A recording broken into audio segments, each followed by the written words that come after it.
everyone, welcome back to the channel. Just doing a quick update video tonight. Nothing really fancy going on today. I had a day off, so I was kind of spending some time cleaning up the garage, getting all my workspace all nice and sorted. As you can see, it's all nice and clean again. Working on, I was getting the grinder set up with the linishing attachment and stuff on it. Have got a council cleanup booked in a couple of weeks, so kind of getting everything ready to all the junk that I've collected over the years to throw it out. There's a whole bunch of stuff I'm clearing off a lot of the shelves that I've got around. Doing a bit of a tidy up, basically to fit space from a fabricational area that I want to do. So welder and stuff's all moved from down there. I don't know if you remember, the welder was under here. Got a few car parts stored under there at the moment. Welder's been moved down, grinder's been moved down. Didn't decide a bench for it. Want to turn it into a welding bench, so I do want to do a metal top. But gonna kind of figure that as we go. But yeah, that's all getting moved down there. Just got to get all the rubbish out and get it thrown away. So you'll notice the last couple of days I did, we went for a trip to Wollongong with the family. Couple of reasons for that. A, just a little getaway, awesome weekend. Beautiful weekend. There's like beautiful weather this weekend, beautiful sunny day, so perfect time to go down. But also teed up well because we had one of my mates, one of the awesome guys from drifting, Trent, had a set of 18s that I was going to pick up.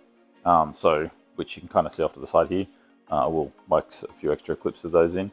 Yeah, set of 18s. They're 10 spoke, 18 by 8s, I believe. Awesome little set of wheels. They're going to look really cool. Something a little bit different to just the standard Ford rims that I've got. So with that set of wheels, there's one that's got a buckle and a little bit of a crack in it. Nothing massive. I'll heat it up and knock the buckle out, and I'll get someone with a TIG welder just to TIG up a little bit of the rim. Still holds air. Actually, this is the one with the buckle in it, so it's still got air in it. It still holds air, no problems. Apparently, you can't actually feel it when you're driving it anyway, but we'll get that fixed before it causes any further issues.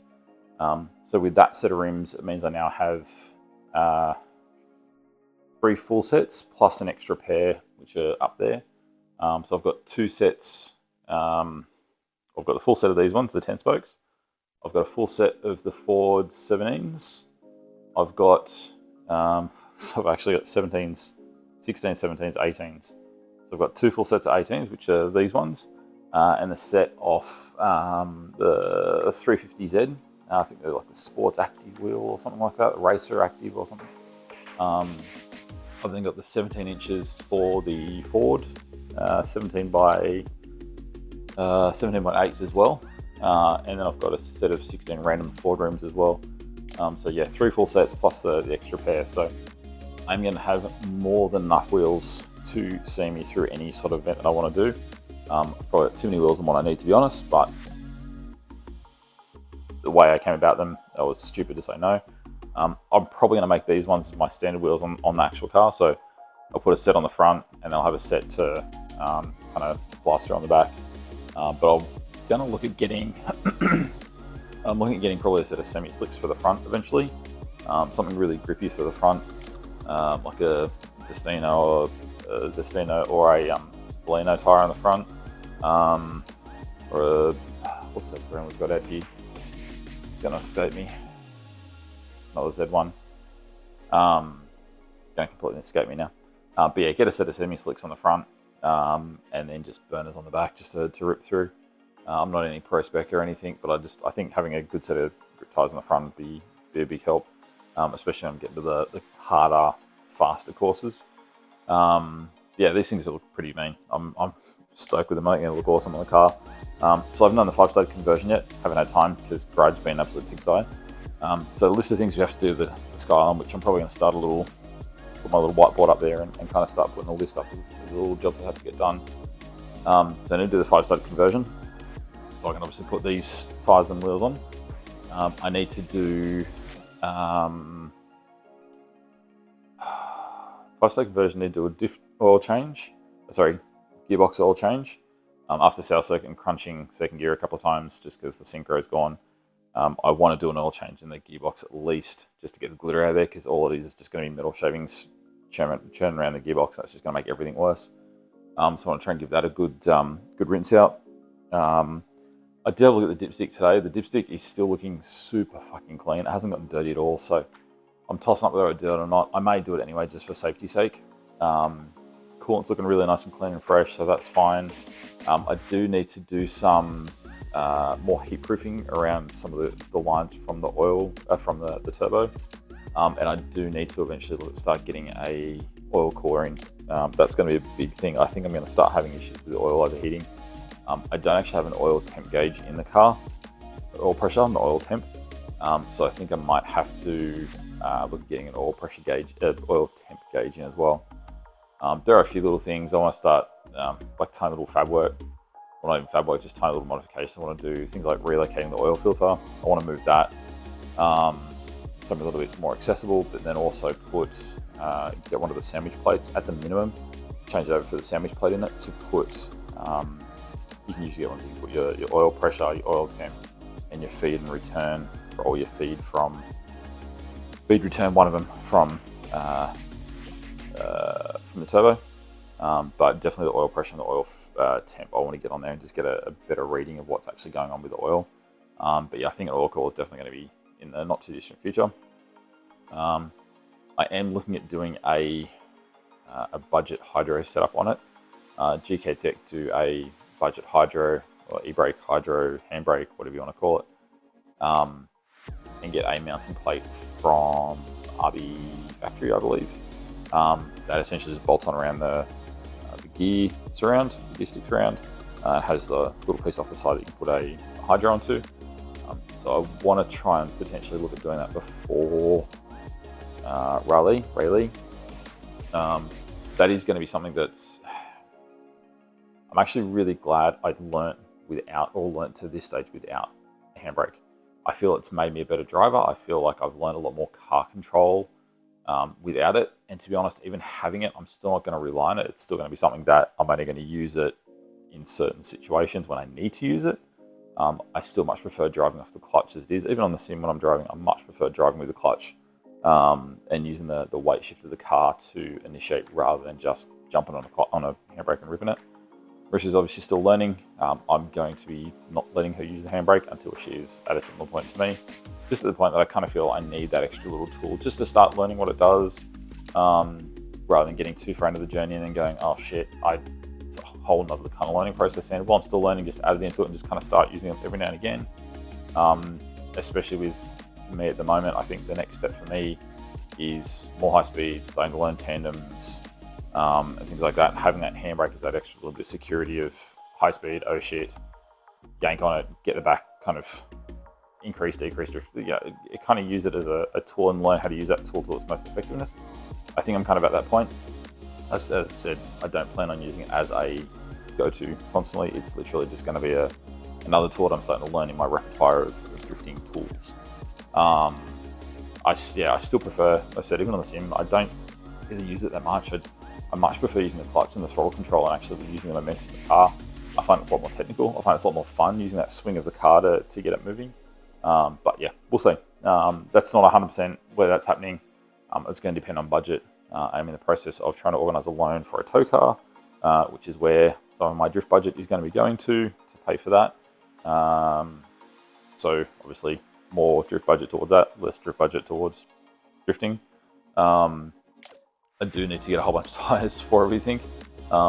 These tyres I've got, other than the big 235s and 245s that are on the 18s from the 350Z, I need tyres on all these rims. So that's a lot of tyres. I know the Ford tyres will take a 205, which is kind of what I'm wanting to do, just to take a lot of load off the car. I'm curious to try. I want to get at least a full set of the 205s on. I will possibly get them on these. These do have some, they're not quite down to the wear marker. They've still got a few runs left in them, to be honest. These are 225s that are on this. I thought there was one that I saw at 215. I might be losing my mind. But these are 225s. They are a little bit bigger than the 205s, 20 mils to be precise. Have got a little bit of wear left on them. So I may leave these on. Marissa has a wet pen coming up before I go to Chili Jam. She's got the next event booked in.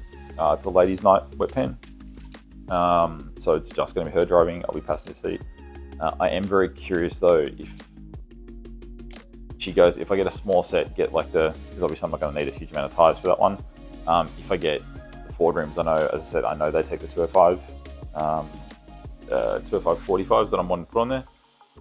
If I put a set of them on the Ford, take her out, I know there's a good set of tyres that she can run on all night, because I know it ran fine on that down at Pheasantwood on the dry, so I was going to do it fine on the wet. But take the larger 235s and 245s for the night and just throw them on to see what happens. She can kind of get a little bit comfortable with the 205s on the Ford 17 inches and kind of go, okay, cool, yep, she can brake traction, she kind of gets a feel for the car, throw those on for a couple of runs and just see what they do. If we're still getting mad understeer, because that was the problem why I didn't use them on the back, but I was using way different. I know people run slightly smaller on the front than they do the back, but I was running way different. I was running like 205 on the front and 245 on the back, so it's 40 mils difference. It's massive amount of grip difference, and it's a shit Chinese half-used tire as opposed to a fairly grippy, quite a grippy tire on the back. I was getting massive amounts of understeer. So if I have the 235 in the front, the 245 in the rear, I think that's going to stop that understeer issue. But obviously 245 is a lot of a load for the car to take on the back. It is a big tire. I don't know how it would handle on dry, wet, obviously different circumstance. But they're also brand new tires, so I don't want to just go throwing them out and being done with them. They're they're a good set of tires that I don't want to just waste them. I would like to be able to try and use them. So if I can get away with using them on the back and just thrash through a set, then I'll do that. Also saves me some money having to put more tires on. Even if I use a set of like the 235s on the front and then sort of these 225s on the back or something. Don't know. Just trying to make it as budget friendly as possible for the moment. But yeah, need to do the 5-star conversion. That's the first thing that needs to be done. And the gearbox oil change. Outside of that, we're just working on getting the fab area ready. Getting all that done. I'm trying to get all the rubbish out of the way so I can find a bench to put in there, or build a bench, whatever I need to do to make that work. And then we can start doing fab stuff, because there's a whole bunch of things I want to do. I'm going to start tinkering on the workbench. I've got a little light up here that I'm going to set back up. I want to start tinkering on here again and start doing a few of my little jobs and projects and stuff that I have in mind that I want to get into. So you'll start seeing a little bit of that content coming up as well. Some of it's car related, some of it's not, but all of it's going to be a bit interesting. I hope it's going to be interesting for you guys. Yeah, that's kind of where we're at the moment. I think we're up to day 61 now, which I'm stunned about. I can't believe I've actually done this 61 days and not missed a day of uploading. Some vlogs have obviously been a little bit better than others. Some have been a little bit more exciting than others, but I appreciate you very much for sticking with me. Yeah, hopefully many more to come. And hopefully I can keep this up for the week. Rayleigh is going to be interesting when I'm up there, because there's not a lot of reception. So I think I'm going to have to probably, and I'm not going to have tools to edit things. So I think my lives for those couple of days are probably going to be, my vlogs for those days are probably going to be live videos rather than pre-recorded stuff like this. Or I'm going to pre-record a bunch and I'll program to be uploaded on those days. Then you just have to deal with Instagram stories and stuff while I'm up there for the updates. Because I know I'm going to be recording an absolute ton while I'm up there. There's going to be so much video from in-car, out-of-car, all sorts of stuff going on. That's going to be wild. I'm beyond stoked for these boys to be rocking out. Yeah, having an awesome weekend and putting on an awesome weekend for all of us. I know it's going to be incredible. So, yeah. Anyway, I'll see you guys next time. Don't forget, like, comment, share, subscribe, all the fun stuff down the bottom. Stay amazing, stay awesome, and I will see you all out on the track.